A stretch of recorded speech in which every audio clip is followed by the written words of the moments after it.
Initially, when analyzing the product, the amount of applications that actually came across were huge amount of possible applications.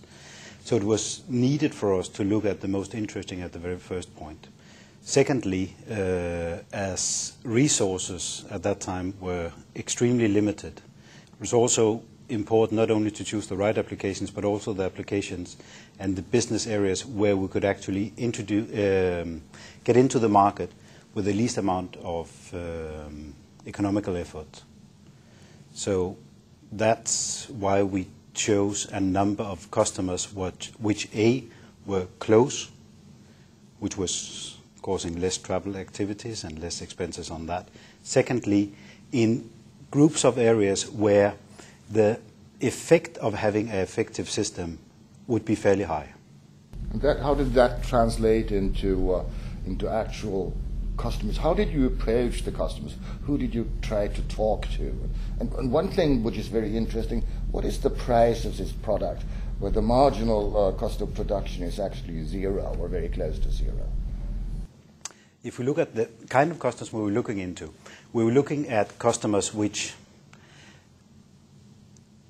we would have a fairly good chance to get into with the kind of product. But secondly also, with customers that would have a big effect in terms of being efficient as reference customers.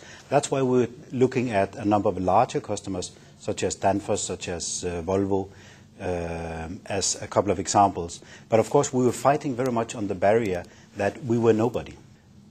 In terms of getting into the customers, the barrier was, of course, that we were not known at all.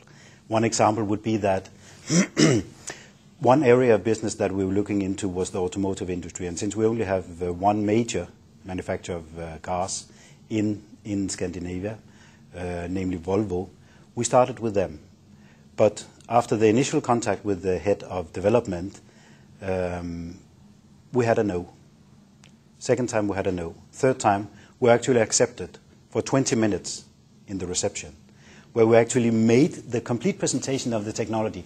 And you have seen the presentation of the technology. Once you do it, it's fairly loud, and you're trying a lot of things. And with visitors from all over the world, which was actually interesting because that was a different market and the opportunity, they actually had a chance to see it. But sitting in the reception, trying to fight your way into the big group of companies like this. The meeting actually ended being a whole day event, but started with 20 minutes in the reception. So it was a tough experience starting up like that.